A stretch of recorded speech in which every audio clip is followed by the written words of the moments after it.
Now to Netflix, seeing a big jump in subscriber growth, but it's also raising its prices. Remember when Netflix cost $8 and had everything? When you didn't need a spreadsheet to track which show lived on which platform? Those golden days are dead, murdered by the very studios that could have ruled streaming forever. Instead, they chose greed over genius. And now they're bleeding money, while the one thing Hollywood fears the most makes its triumphant return: piracy. This is the story of how the streaming wars became Hollywood's biggest self-inflicted wound. In this video, we'll discover the brutal truth behind the streaming apocalypse. How did Netflix accidentally solve piracy, only to watch Hollywood destroy the solution? Why are studios now losing millions on platforms nobody asked for? And what's the one inevitable outcome that makes pirates the real winners of the streaming wars? Stick around, because this corporate bloodbath is just getting started. Before we dive into the streaming massacre, hit that like button if you've ever spent 10 minutes just trying to remember which app has the show you want to watch. Trust me, after you hear how badly Hollywood screwed this up, you'll want to share this with everyone who's drowning in subscription fees. Now, let's watch an industry commit suicide in slow motion. Here's the thing about piracy. It's not really about money. It's about convenience. For decades, Hollywood fought pirates with FBI warnings, lawsuits, and DRM copy protection that ironically made pirated content better than the legal version. While pirates got clean files that worked anywhere, paying customers dealt with device restrictions, constant verification checks, and content that sometimes just refused to play. They treated symptoms while ignoring the disease. People pirate when getting content legally is harder than stealing it. Then there was an idea. What if we made paying easier than pirating?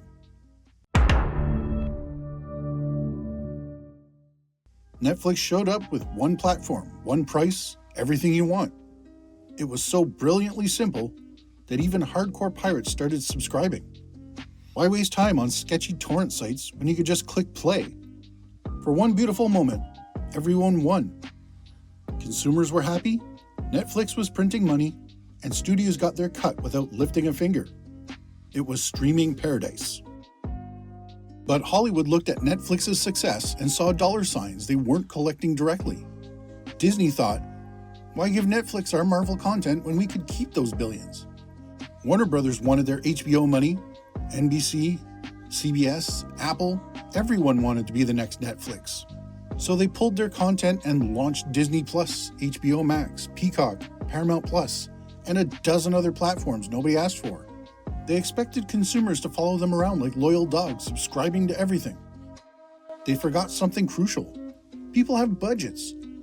More importantly, people have a breaking point for inconvenience. Picture this. It's Friday night. You want to watch the new series everyone's talking about. It's not on Netflix. You check HBO Max. Nope. Disney+? Nada. Oh wait, it's on Peacock, which you don't have because who the hell has Peacock? And you can't justify paying another $10 for ad-free access to watch one show. By the time you've played platform roulette, your Friday night motivation has died, and you've remembered why torrent sites exist. Quick question. Drop a comment and tell me your streaming setup. Are you paying for everything? Playing platform roulette? Or have you found alternative solutions? Here's the beautiful irony. Studios created exactly what they were trying to prevent. Instead of 8 subscriptions at $15 each, people picked 2 favorites and sailed the high seas for everything else. The very problem Netflix solved came roaring back stronger than ever. Now we're in a worse position than 2007. Back then, everything was pirated anyway. So at least the playing field was level. Now you've got fragmented legal content and a sophisticated piracy scene that makes the old days look primitive. Modern pirate sites have become mini Netflixes themselves. Sleek UI, everything in one place, instant streaming, while the actual Netflix go through enshittification with ad-supported tiers and password-sharing crackdowns. The kicker? Studios are hemorrhaging money on these streaming ventures. Disney Plus lost billions. Warner Brothers Discovery is drowning in debt.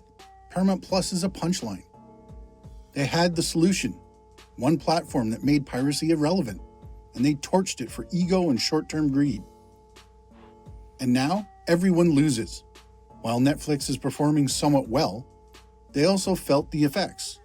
Password crackdowns, ad-supported tiers, and content that disappears overnight. The other platforms are burning cash faster than they can raise it. The only winner in this war is the one player Hollywood spent decades trying to defeat: piracy. Hollywood spent decades fighting piracy, accidentally found the cure, then chose to break the medicine and wonder why the disease came back stronger than ever. Speaking of industries making catastrophic decisions, Marvel's entire future is hanging by a thread, and it all comes down to one movie. I broke down how Spider-Man Brand New Day could either save or destroy the MCU in my last video. And trust me, after seeing how badly studios can screw up sure things, you'll want to know what's really at stake for Marvel's billion-dollar empire.